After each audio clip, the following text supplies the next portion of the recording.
जो इस शरीर के प्रकृति के मध्य में जहाँ टीका लगाते हैं भक्त लोग, बहनें बिंदी लगाती हैं, वहाँ एक चमकती हुई ज्योति आत्मा विराजमान है। आप सब जानते हैं ये शरीर एक मिट्टी का पुतला है। मुर्दा न बोलता है, न देखता है, न सुनता है। तो कौन सुनने वाला है, कौन देखने वाला है, कौन बोलने वाला है? बोलने वाली शक्ति आत्मा है। ये माइक नहीं बोल रहा है, माइक से बोलने वाला कोई और है, ऐसे ही मुख से बोलने वाला कोई और है, वो है आप। आप कौन है? एक आत्मा है। और आत्मा को समझने के लिए सहज आपके ही द्वारा आप कभी डॉक्टर के पास जाते हैं, कभी डॉक्टर से कहते हैं डॉक्टर साहब मैं सिर में दर्द है, मैं हाथ में दर्द है, कहते हैं क्या कहते हैं? मेरे सिर में दर्द है, मेरे हाथ में दर्द है। मेरा हाथ में नहीं, मेरा है, इसका है। तो ये शरीर अलग है और आत्मा इस शरीर में बैठी है जो शरीर को चला रही है। वो आत्मा कहाँ की रहने वाली है? हम सब कहते हैं ऊपर से आए ऊपर जा। तो निश्चित है कि ऊपर हमारा घर है, तो घर है तो हमारा पिता भी होगा। इसलिए परमात्मा को कहते हैं तुम ही हो माता जब पिता तुम ही हो, तुम ही हो बंधु सबका। तो हमारा पिता भी ऊपर है।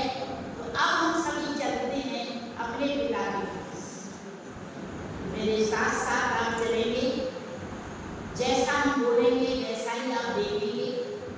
जैसे मैं अगर आपसे पूछूं रायपुर में आपका घर कहाँ है, तो आप घर को देख के लग जाएंगे, इसी तरह घर दिखाई देने लगेगा। ऐसे ही हम सब चलते हैं अपने घर परम धाम, सूर्य और चांद सितारों से ऊपर, नीले आसमान से ऊपर, चारों तरफ आसमान से ऊपर एक प्रकाश फैला हुआ है चारों।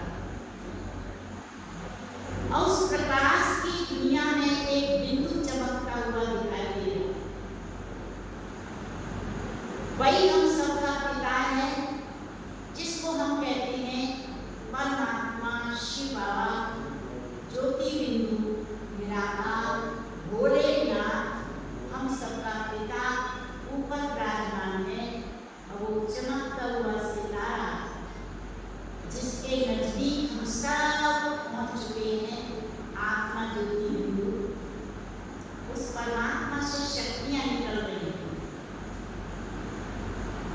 याद का सागर है, शांति का सागर है, आनंद का सागर है, देव का सागर है, सर्वशक्तिवान है। उस पिता परमात्मा से मैं आत्मा मिलन मना रही हूँ। परमात्मा की शक्तियाँ वो मेरे अंदर समाती जा रही है। मैं आत्मा धन्य हूँ। आज मेरा पिता मुझे मिल चुका, अब मुझे जो चाहिए अपने पिता से लेना, क्योंकि वो भरपूर है, संपूर्ण है।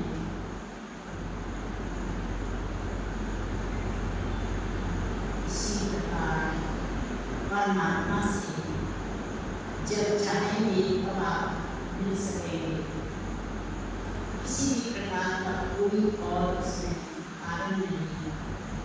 अब मैं आत्मा अपने पिता से मिलकर फिर से वापस नीचे आती हूँ। नीले आसमान से नीचे, सूर्य चांद सितारों से नीचे शरीर में विराजमान हूँ।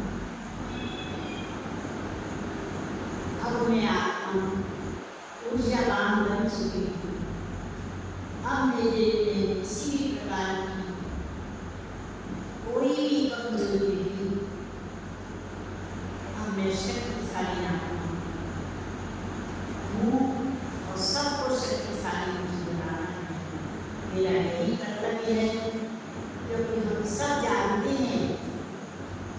देंगे तो सुख मिलेगा, दुख देंगे तो दुख मिलेगा।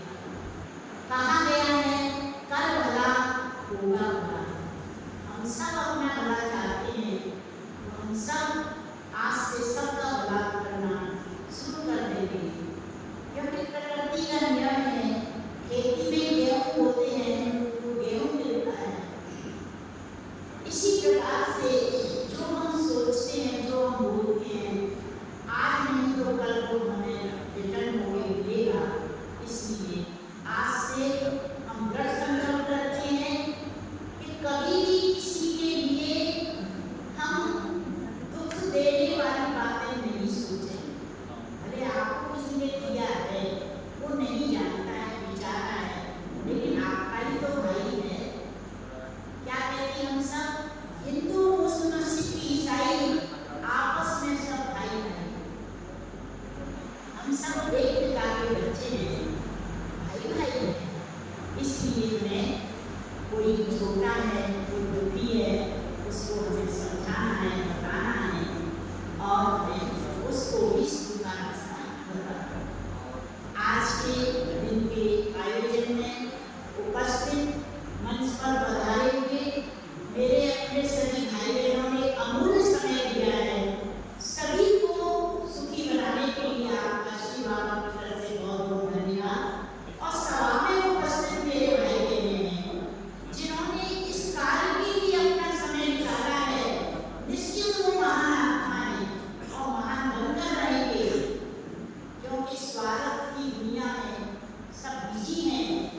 परमार्थ के लिए जो अपना समय निकालता है, निश्चित है वो सदा सुखी होने का, सबको सुखी करने का उसके अंदर में संकल्प है।